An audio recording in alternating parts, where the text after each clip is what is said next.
প্রিয় দ্বাদশ শ্রেণীর শিক্ষার্থীবৃন্দ, কেমন আছো তোমরা? আশা করি সবাই ভালো আছো। আজকে তোমাদের অনলাইন ক্লাসে স্বাগতম। আমি রঘুনাথ বণিক, সহকারী অধ্যাপক, পরিসংখ্যান বিভাগ, মাইলস্টোন কলেজ। প্রিয় শিক্ষার্থীবৃন্দ, গত ক্লাসে আমরা পরিসংখ্যান দ্বিতীয় পত্রের ৮ম অধ্যায় থেকে আমরা নমুনায়নের একটি গাণিতিক সমস্যা সমাধান করেছিলাম। আজকে আমরা এই অধ্যায়েরই একটি সৃজনশীল প্রশ্ন নিয়ে তোমাদের সাথে আলোচনা করব। তো চলো বন্ধুরা, আমরা প্রশ্নটি আগে পড়ে নেই। দেখো, একটি সমগ্র 2, 3, 4, 5, 7 হতে পূর্ণ স্থাপন না করে 2 আকার বিশিষ্ট দৈব নমুনা চয়ন করে শ্রেণী শিক্ষক বললেন নমুনা গড় সমগ্র গড়ের নিঝুঁকি নিরূপক হবে। প্রথম প্রশ্নটা হচ্ছে সমগ্র কি। দ্বিতীয় প্রশ্নটা হচ্ছে, এটা হচ্ছে আমাদের জ্ঞানমূলক প্রশ্ন। খ হচ্ছে আমাদের অনুধাবন কোশ্চেন, নমুনা জরিপে সময় ও খরচ কম লাগে ব্যাখ্যা করো। গ নাম্বার, উদ্দীপকের তথ্য হতে পূর্ণ স্থাপন না করে 3 আকারের নমুনা লিখো এবং নমুনা গড় নির্ণয় করো। এটা হচ্ছে এবার উচ্চতর দক্ষতা। দেখো, এটা প্রয়োগ বিস্তারের কোশ্চেন। এবার উচ্চতর দক্ষতায় উদ্দীপকে শ্রেণী শিক্ষকের মন্তব্যটি বিশ্লেষণপূর্বক মতামত দাও। এই হচ্ছে আমাদের। তো প্রথমে আমরা জেনে নেই বন্ধুরা যে সমগ্র কি। অর্থাৎ কোন একটি পরীক্ষা বা পর্যবেক্ষণে সুনির্ধারিত কিছু বৈশিষ্ট্যের অধিকারী সম্ভাব্য সকল উপাদানের সেটকে আমরা কি বলবো? সমগ্র বলবো। অর্থাৎ পরীক্ষালব্ধ যে ফলাফলগুলো আছে তা দ্বারা গঠিত সেটই হলো আমাদের কি? সমগ্র। অবশ্যই সেটা সংখ্যাত্মক হতে হবে। এবার সেকেন্ড কোশ্চেনটা হচ্ছে নমুনা জরিপে সময় ও খরচ কম লাগে। যে জরিপে আমরা সমগ্র হতে প্রতিনিধিত্বকারী অংশ নিয়ে আমরা জরিপ কাজ সম্পাদন করি, সেটাই হচ্ছে আমাদের নমুনা জরিপ। তো সমগ্র জরিপ যখন আমরা করতে চাই তখন আমাদের অনেক লোকবল, তারপরে তোমার সময়, অনেক অর্থের প্রয়োজন হয়। আর আমরা যদি নমুনা জরিপ নিয়ে কাজ করি সেই ক্ষেত্রে আমাদের লোকবলও কম লাগবে, সময় খরচ কম হবে, অর্থেরও খরচ কম হবে। এই কারণে আমরা বলতে পারি যে নমুনা জরিপে সময় ও খরচ কম লাগে শুমারি জরিপ থেকে। ঠিক আছে? তো এবার আমরা গ নাম্বার প্রশ্নটি সলভ করব। দেখো, উদ্দীপকের তথ্য হতে পূর্ণ স্থাপন না করে 3 আকারের নমুনা লিখো এবং নমুনা গড় নির্ণয় করো। তাহলে আমরা আমাদের দেখো সমগ্রকে আমরা কি দ্বারা প্রকাশ করি? মনে আছে তোমাদের? সমগ্রকে আমরা ক্যাপিটাল ওয়াইজ দ্বারা প্রকাশ করি। তাহলে আমরা লিখি যে সমাধানটা আমরা শুরু করি। প্রশ্নটি তোমরা অবশ্যই এতক্ষণে বুঝতে পেরেছ। তা আমরা এখন 3 আকার বিশিষ্ট নমুনা নিয়ে পূর্ণ স্থাপন না করে আমরা কি করব? নমুনা এবং নমুনা গড় নির্ণয় করব। এরপরে আমরা শিক্ষকের মন্তব্যটি 2 আকার বিশিষ্ট নমুনা নিয়ে মন্তব্যটি সঠিক কিনা সেটা আমরা যাচাই করব। আসো আমরা গ নাম্বার প্রশ্নটি সলভ করি।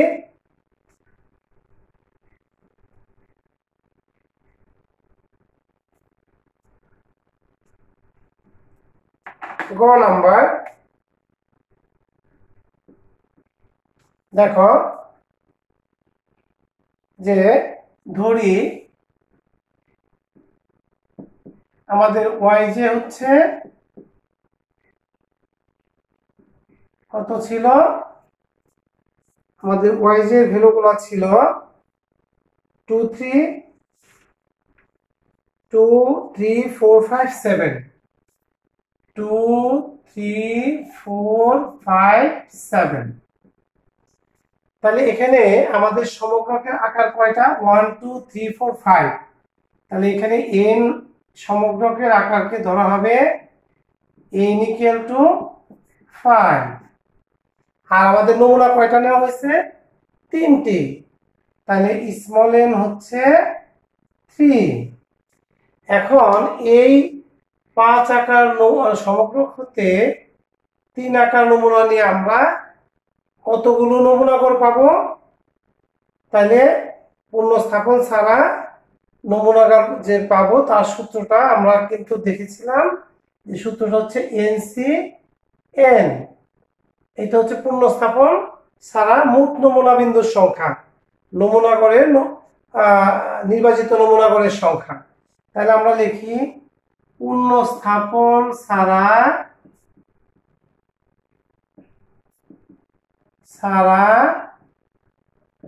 2 আকার বিশিষ্ট নমুনা, 2 আকার বিশিষ্ট নমুনা চয়ন করা হলে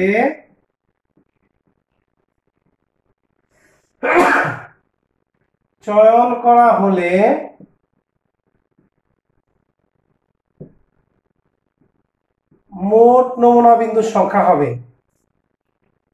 চয়ন করা হলে মোট নমুনা বিন্দুর সংখ্যা হবে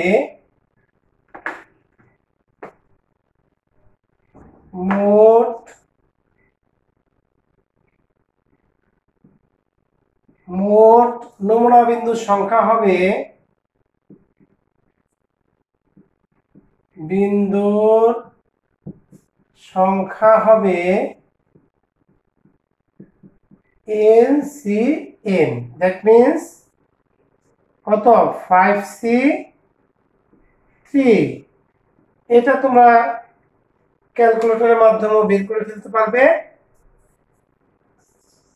হ্যাঁ, আর যদি তোমরা এইভাবে বের করতে চাও, আমরা এইভাবে বের করতে পারি। 5 × 4 × 3, তোমাদের এই নিয়ম আমি পূর্বেও শিখিয়েছি। 3 × 2 × 1, দেখো 3 3 কাটা, 2 × 2 = 4। দ্যাট মিন্স 10টি আমরা নমুনা বিন্দু পেয়ে গেলাম। এখন আমরা কি করব? আমরা এখন নমুনা গড়গুলো ধরে নেব। যে ধরি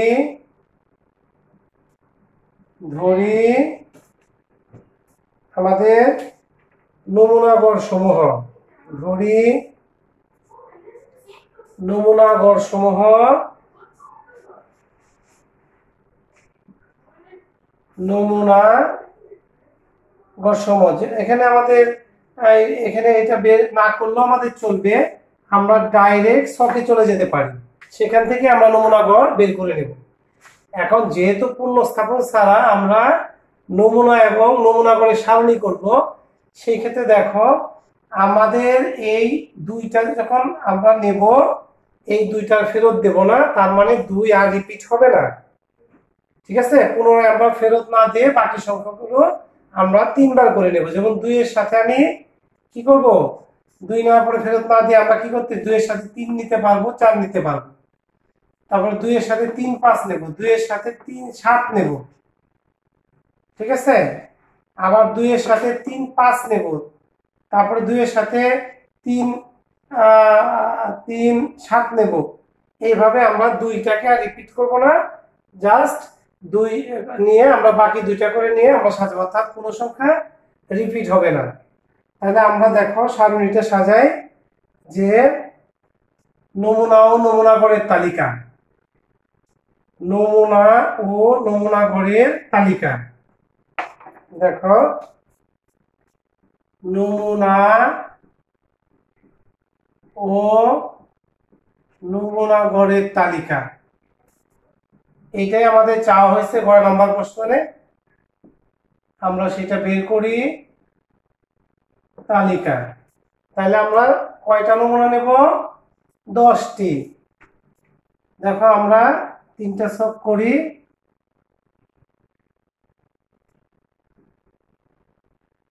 10টি নমুনা আমরা নেব, তারপরে তাদের গড় নির্ণয় করব। এটা আমাদের এখানে চাওয়া হয়েছে। আমরা প্রথম কলামে লিখব নমুনা নম্বর, নমুনা নম্বর, তারপরে এখানে লিখব নির্বাচিত নমুনা,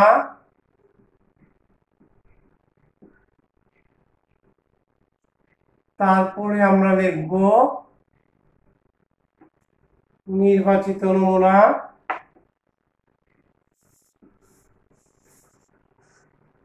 তারপরে নমুনা গড়, নমুনা গড় ওয়াই বার, নমুনা গড়, দ্যাট মিন্স ওয়াই বার। ওকে, তাহলে আমরা 1 নাম্বার নমুনা দেখো, আমরা একটা একটা করে নিই। আমাদের সমগ্রটা কি ছিল? 2 3 4 5 7। তাহলে আমরা 2 নিয়ে নিলাম। 2 কিন্তু আর আমরা এখানে ফেরত দেব না, ঠিক আছে? তাহলে 2 এর সাথে আমি আর দুইটা কি নিতে পারি? 3 4। 2 নাম্বার নমুনা, 2 এর সাথে আমি নিতে পারি 3 5। 3 নাম্বার নমুনা, 2 এর সাথে আমি নিতে পারি 3 7। আচ্ছা, 4 নাম্বার নমুনা, 2 এর সাথে আমি নিতে পারি 4 5। 5 নাম্বার নমুনা, 2 এর সাথে আমি নিতে পারি 4 7। 6 নাম্বার নমুনা আমি কি নিতে পারি? 6 নাম্বার নমুনা আমি নিতে পারি 2 এর সাথে 5 7 নিতে পারি, 2 এর সাথে 5 7। ঠিক আছে? আবার দেখো, আমি 3 এর সাথে নিতে পারি 7 নাম্বার আসো, 3 এর সাথে নিতে পারি, এবার 3 নেব, 3 নিয়ে আর এটা ফেরত দেব না। 3 এর সাথে আমি নিতে পারি 4 5। তারপরে 8 নম্বরে 3 এর সাথে আমি নিতে পারি 3 এর সাথে 4 7। 9 নম্বরে আমি নিতে পারি কি নিতে পারি? 3 এর সাথে 5 7, 5 7। এরপরে আমি নিতে পারি 10 নম্বর কি 4 5 7। ওকে, এইভাবে আমরা পুনঃস্থাপন ছাড়া 10টা নমুনা নির্বাচন করলাম। এবার আমাদের কি করতে বলছে? গড় নির্ণয় করতে বলছে। তাইলে আমাদের গড়ের উত্তর শেষ হয়ে যাবে। কিভাবে গড় বের করতে হয় সেটা তোমরা ভালো করে জানো। যেমন এই 3টাকে যোগ করে 3 দ্বারা ভাগ করে এখানে গড়টা বসাতে হবে। তাহলে আমি যদি এই 3টাকে যোগ করি, 3 দ্বারা ভাগ করি, তাহলে কত হবে বলো? কত? 7 8 2 9, তাহলে 3। 6 আর 3 9, 7 2 9, তারপর 3 দ্বারা ভাগ করলে 3। 8 2 10, 3 দ্বারা ভাগ করলে 3.33। এখন 10 12, 3 দ্বারা ভাগ করলে 4। 9 11, তাহলে 3 দ্বারা ভাগ করলে 3.9, 6 7। এখন 11 2 13, 3 দ্বারা ভাগ করলে 4.33। 7 7 14, 4.67। 9 3 12 4। 7 7 14, 4.67। তারপরে 12 3 15 5, 16 5.33। তাহলে আমরা কি আমাদের গয়ের প্রশ্ন শেষ হয়ে গেল। নমুনা ও নমুনা করে তালিকা আমাদের নির্ণয় হয়ে গেল। আশা করি তোমরা বুঝতে পেরেছো বিষয়টি। ঠিক আছে, এবার আসো ঘ নম্বরের প্রশ্ন বলছে যে শিক্ষকের মন্তব্যটি কি মতামত সহ বিশ্লেষণ সহ মতামত দাও। তাহলে শিক্ষক কি মন্তব্য করছিল মনে আছে? শিক্ষক মন্তব্য করেছিল যে তোমার পুনঃস্থাপন ছাড়া 2 আকার বিশিষ্ট নমুনা চয়ন করা হলে কি নমুনা গড় সমগ্র গড়ের নিরপেক্ষ নিরূপক হবে। তাহলে আসো আমরা ঘ নম্বর প্রশ্নটি সলভ করি। দেখো আমরা তো জানি যে কখন নমুনা গড় সমগ্র করে নিরপেক্ষ নিরূপক হয়, যদি আমরা এইটা প্রমাণ করতে পারি যে সমগ্রকের গড় যদি আমাদের নমুনা গড়ের প্রত্যাশিত মানের সমান হয়, তাহলেই আমরা বলতে পারবো যে নমুনা গড় সমগ্র গড়ের নিরপেক্ষ নিরূপক। আর এটা সূত্র তো তোমরা অবশ্যই জানো, summation yi bar into probability of yi বার। এটা হচ্ছে আমাদের গাণিতিক প্রত্যাশা বা প্রত্যাশিত মানের ফর্মুলা। তো এখন আমরা ঘ নাম্বার প্রশ্নটি সলভ করব।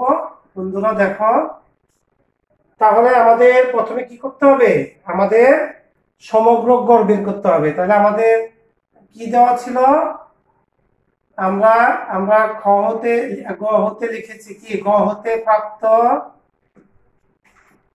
আমরা ধরেছি যে yj ইকুয়াল টু কত 2 3 4 5 7। তাহলে এটা কি করতে হবে, এখন আমাদের এখানে n কত, n হচ্ছে আমাদের 5, n হচ্ছে 4, তাই না, 2, যেহেতু 2 আকার বিশিষ্ট নিতে হবে। তাহলে ক্যাপিটাল Y বার আমাদের কি সূত্রটা হবে, summation yj divided by capital N। তাহলে দেখো আমরা yj বলতে এই সমগ্রকের ভ্যালুগুলোকে আমরা যোগ করে দেব, 2 3 4 5 7। এবার আসো আমরা এটাকে 5 দ্বারা ভাগ করব, n যেহেতু 5, তাহলে ভাগ করলে কত হয়, 10 14 21, 21 বাই 5। এটাকে ভাগ করলে আমরা কত পাচ্ছি, এটাকে ভাগ করলে আমরা পাবো 3.8, 3.8। কার মান এটা, সমগ্রকে গড়। এটাকে আমরা 1 নম্বর সমীকরণ দিলাম। তাহলে লেফট হ্যান্ড সাইড কিন্তু আমরা একটা ভ্যালু পেয়ে গেলাম। এখন এই রাইট হ্যান্ড সাইডের ভ্যালুটা আমরা এখন বের করব। বের করে যদি এটা সমগ্রকে গড়ের সমান হয়ে যায়, তাহলেই আমরা বলতে পারবো যে নমুনা গড় সমগ্র গড়ের নিরপেক্ষ নিরূপক। তাহলে এর জন্য আমাদের কি করতে হবে, আমরা লিখবো যে পূর্ণ স্থাপন না করে 2 আকার বিশিষ্ট নমুনা চয়ন করা হলে মোট নমুনা বিন্দুর সংখ্যা কত হবে। তাহলে আমরা উপরে একটু মুছে দেই।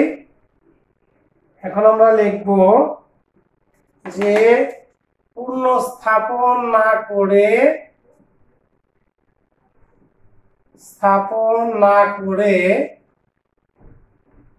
2 আকার বিশিষ্ট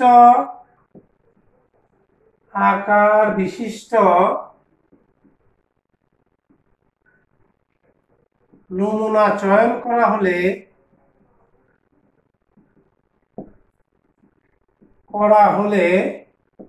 মোট নমুনা বিন্দুর সংখ্যা হবে, মোট নমুনা বিন্দুর সংখ্যা হবে কি, সূত্রটা NC_N। তাহলে 5C2, তাহলে 5C2 কত হবে, আমরা যদি বের করি কি লিখতে পারি আমরা, এটা কিভাবে, 5 × 4 / 2 × 1, 2 দুগুণে 4, দ্যাট মিনস 10। তাহলে আমাদের মোট নমুনা বিন্দুর সংখ্যা পেয়ে গেলাম কত, 10। এখন আমরা নমুনা গড় 10টি নমুনা গড় ধরে নেব। ধরি নমুনা গড় সমূহ, নির্বাচিত নমুনা গড় সমূহ, নির্বাচিত নমুনা গড় সমূহ যথাক্রমে কি, y1 বার, y2 বার, y3 বার, y10 বার। তাহলে বন্ধুরা দেখো তো, আমরা টোটাল নমুনা গড় পেলাম কয়টা? 10টা। তাহলে প্রতিটা নমুনা নির্বাচিত হওয়ার সম্ভাবনা কি হবে? 1/10। তাহলে প্রতিটি নমুনা নির্বাচিত হওয়ার সম্ভাবনা, প্রতিটি নমুনা নির্বাচিত হওয়ার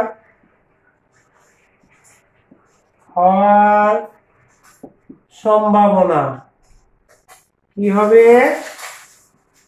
probability of small yi bar equal to 1/10। ঠিক আছে, আশা করি তোমরা বুঝতে পারছো বিষয়টা। এখন আমরা কি করব? আমরা এখন এই একটা সারণীর মাধ্যমে এই 10টা নমুনা নেব, এখন কি নমুনা গড় বের করব।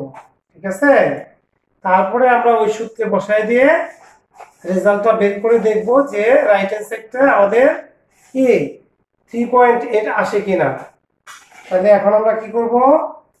নমুনা ও নমুনা গড়ের তালিকা নির্ণয় করব। নমুনা ও নমুনা গড়ের তালিকা, নমুনা ও নমুনা গড়ের তালিকা। ওকে, তাহলে আমরা তালিকাটি করি। দেখো, আমরা 10টা নমুনা নির্বাচিত করব, এরপরে নমুনা গড় বের করব। তাহলে এখানে লিখবো নমুনা নম্বর, নির্বাচিত নমুনা গড় y/বার। তাহলে আমি 10টা নমুনা নেই। এক নম্বরে দেখো, আমাদের 2 এর সাথে আসবে কত? 3, 2, 3। 2 এর সাথে আসতে পারে, কারণ 2 কিন্তু আমরা রিপিট ফেরত দেব না। এই যে 2 যে নিলাম, এটা ফেরত দেবো। তাহলে 2 এর সাথে কত কত আসতে পারে? 2, 3 আসতে পারে, 4 আসতে পারে, 2 এর সাথে 5 আসতে পারে, 2 এর সাথে 7 আসতে পারে। একইভাবে 2 এর সাথে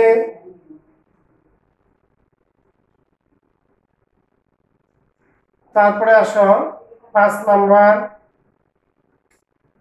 আচ্ছা, এবার আমরা 3 নেই।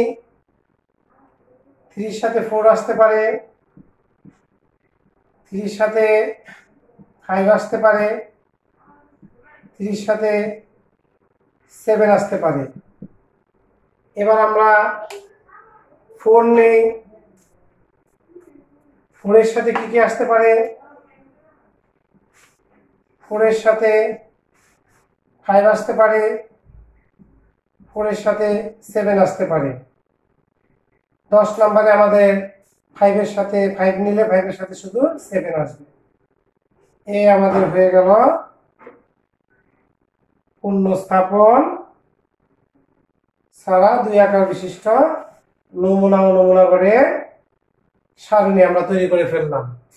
এবার গড় বের করব 5, 2.5, এই দুইটা যোগ করে 2 দ্বারা ভাগ, আমরা নমুনা গড় পেয়ে গেলাম। 6 কে 2 দ্বারা ভাগ করলে 3, 7 কে 2 দ্বারা ভাগ করলে 3.5, 9 কে 2 দ্বারা ভাগ করলে 4.5, 7 কে 2 দ্বারা ভাগ করলে 3.5, 8 কে 2 দ্বারা ভাগ করলে 4, 10 কে 2 দ্বারা ভাগ করলে 5, 9 কে 4.5, 11 কে 5.5, 12 কে 6। তাহলে সামেশন অফ yi বার কত হলো? এটা রেজাল্টটা হয়ে গেল আমাদের 38। ওকে, তাহলে এখন আমাদের কি করতে হবে? আমরা এখন বের করব প্রত্যাশিত মান, নমুনা গড়ের প্রত্যাশিত মান। আমি এই পাশে করে নিচ্ছি। নমুনা গড়ের প্রত্যাশিত মান কি হবে তাহলে? তাহলে আমি এখানে মুছে দেই। সুতরাং নমুনা গড়ের প্রত্যাশিত মান, এখন নমুনা গড়ের প্রত্যাশিত মান, প্রত্যাশিত মান কি হবে?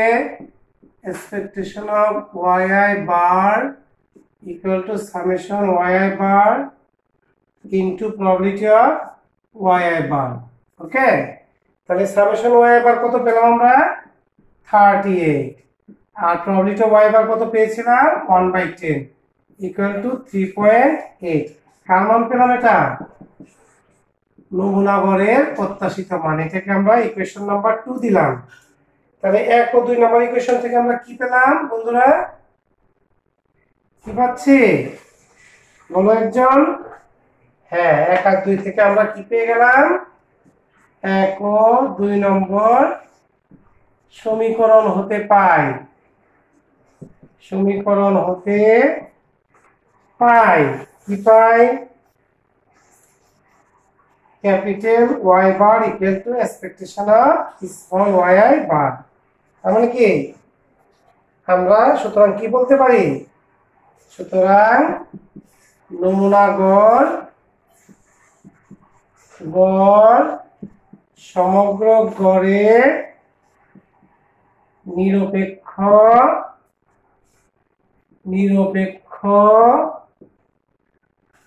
নিরূপক বা নিযুকি নিরূপক। অতএব শিক্ষকের মন্তব্য কি সঠিক? শিক্ষকের মন্তব্য সঠিক ছিল, তাই না? ওকে বন্ধুরা, আশা করি তোমরা আজকে খুব সুন্দরভাবে বিষয়টি বুঝতে পেরেছো। তো তোমরা ক্লাসটি সুন্দরভাবে বারবার দেখবে। যদি তোমাদের বুঝতে কোথাও কোনো সমস্যা হয় তাহলে তোমরা আমার পার্সোনালিটিতে লিংক করে বিষয়গুলো ক্লিয়ার হয়ে নেবে। বন্ধুরা, তোমাদের হাতে এখন প্রচুর সময়, বাসায় প্রচুর পড়াশোনা করবে, অঙ্কগুলো প্র্যাকটিস করবে। আর তোমরা এখন বাড়ির কাজটি লিখে নাও। বাড়ির কাজ থাকবে creative number 1, page number 59, creative number 1।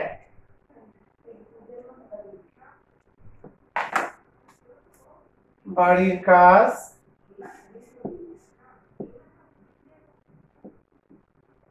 পৃষ্ঠা 59, সৃজনশীল নম্বর 1। তোমরা এই সৃজনশীলটি ভালোভাবে সলভ করে আমার পার্সোনাল ইনবক্সে পাঠিয়ে দিবে। তো ওকে প্রিয় শিক্ষার্থীবৃন্দ, তোমরা সবাই ভালো থাকবে। আজকে এই পর্যন্তই। খুদা হাফেজ।